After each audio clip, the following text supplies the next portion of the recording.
So before any filming can take place, I need to get all the elements ready.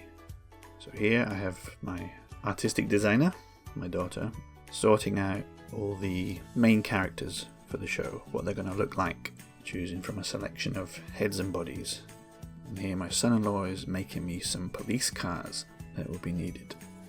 So there we have the final design for all the characters, and I have some heads to switch around to give some different expressions.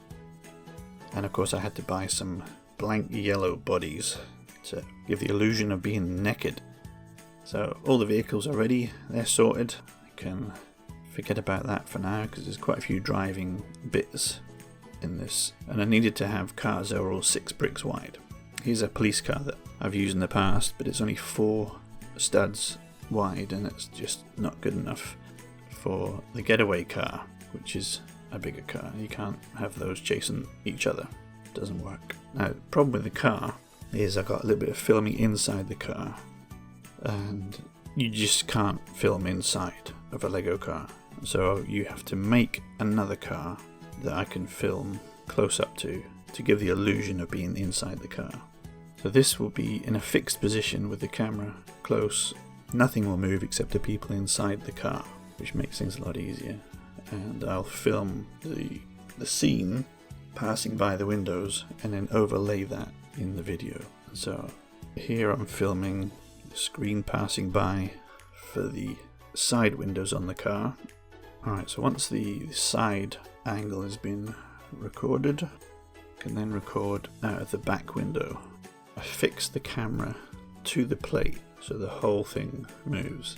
So it gives the illusion that you're looking out of the back window of the car and you can see the trees and the skyline getting further away, but the cars that are behind you stay in relatively similar locations. So once we have these 2 angles, they can be layered onto the screen behind the static in-car shot. And so here I've got the dialogue for the in-car, and I don't know if you saw me moving the little gear stick there.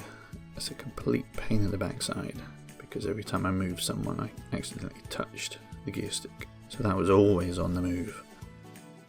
Here in the software I can flick back and forward to the previous shot and just see how much has moved, whether it's what I want, what I thought it was going to be, whether it's too much, too little, decide whether I need to delete that and do another one.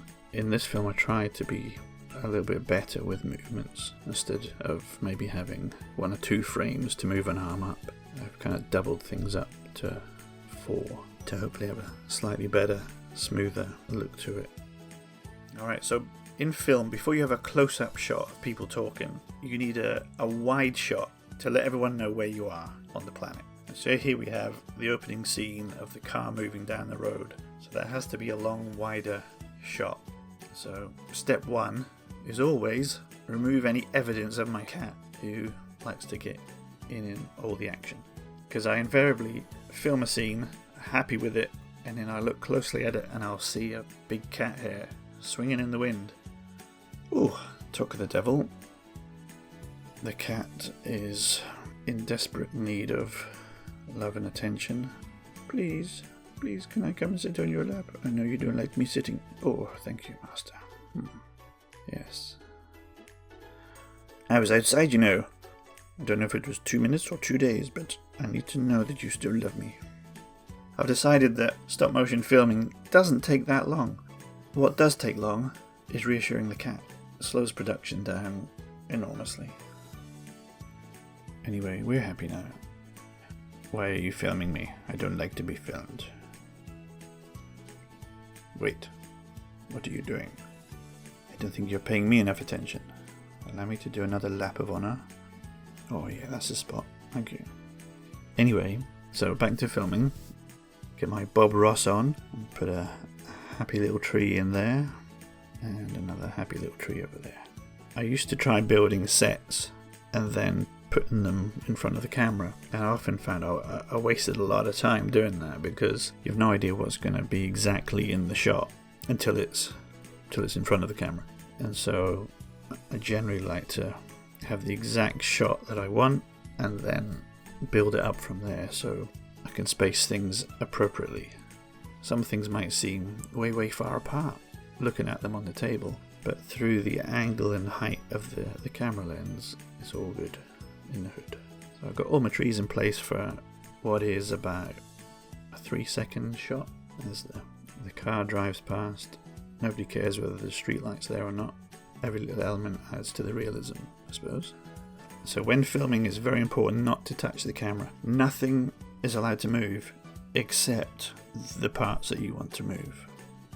And so I have my camera connected to a laptop, and I just hit the space bar and we take a picture. I've tried various things to space out shots for moving cars. I would sometimes use the white markings on the road for that, but that can get a little bit skewed at times. So I like to use the wheels and the spokes on the wheels and turn them a certain amount. So it saves a lot of time to do lots of similar shots, all one after the other, instead of doing the film in order. See, this is one of the closing scenes when they come past a police car. Since I just have all the roads out and the trees and all the rest of it, it's important to film all of these scenes together. It saves a great deal of time. We move the car, we hit the space bar, we take a picture, we move the car, we hit the space bar, we take a picture, and on we go, slowly on down the road. But it's important to, I find anyway, to do things in the order, same order every time.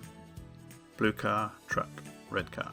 Blue car, truck, red car. Otherwise, if I do it in a random order, I can think, well, did I do that one? And I have to go back and check the previous picture, and all of that takes lots of time. The software I'm using is just that which comes with my Canon camera. The proper animation software is called Dragon Frame. It's like the industry standard really for stop motion animation, but it's like $300 or something. But that allows you to look back over several frames and to do things a lot more efficiently than the way I do it, but can't justify $300 hairs. And so if I'm concentrating and I'm in the moment, I very often don't need to check previous frames. I just have a feel for it now, and I can just play through a scene quite happily. Alright, I'm now working on the part where the car crashes. Because apparently they tried to run the truck driver off the road and they ended up crashing and whatnot. Here I've reversed the whole scene around so that, as you can see, I've got an angle from the crashed car to look at the policeman. When there's people talking, you want to be able to see the person who's talking from the perspective of the person who's being spoken to. If that makes sense. So here I don't have any LEDs or anything like that to simulate police car action. And so what I did was I just used a torch and shone it on the blue, took a picture, and then took another picture with the torch off, and allowed to give the illusion of police lights flashing on and off. Here was one of the scenes I enjoyed doing, the car chase. I did another angle of the two cars alongside each other. But to give the illusion of speed, I had to pan the camera in sync with the cars moving. So to do this, I lined the camera up to the poor chap's head, took a picture, moved that truck along a little bit, adjusted the camera again to be in line with these two eyes, then moved the blue car, and then took a picture, and then just repeated that several times, and hopefully it gave the illusion of the cars racing along together. If you look closely in my videos, there's often a little picture of something which I add in but don't mention. And so I've given an interesting little road name, considering everyone's naked, and I'll stick that in there. It's not easy to spot because your eye is looking over to the left towards the garage. You're not looking over to the right where the road name is, so it takes a keen eye to see it, and you probably wouldn't notice it on the first viewing of the film.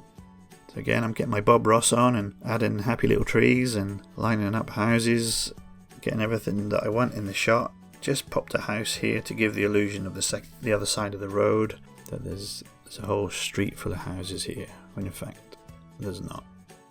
I decided on that house, and that's that angle for the kidnapping. I was toying between which house to use, but that seemed the easiest one. For doing the exit from the garage, I wanted to be inside the garage, and bust through the door. Unfortunately, the garage door that comes with that Lego house is not wide enough for a 6-brick car width. So I had to build another garage door that was 8 bricks wide, or 10 or whatever it was. So I built this setup so we can get a nice close-up shot of them in the car ready to bust through the garage. So there on the screen you can see the angle that I'm going for as they leave the garage. For the garage wall, I'm just using my kitchen, which gets much more use as an actual kitchen in this episode. So here it's time to build the main room for the largest part of the dialogue. And so this one has to be put together right to allow for all the angles, because I'm going to have a camera angle looking at 3 or 4 different people as they talk.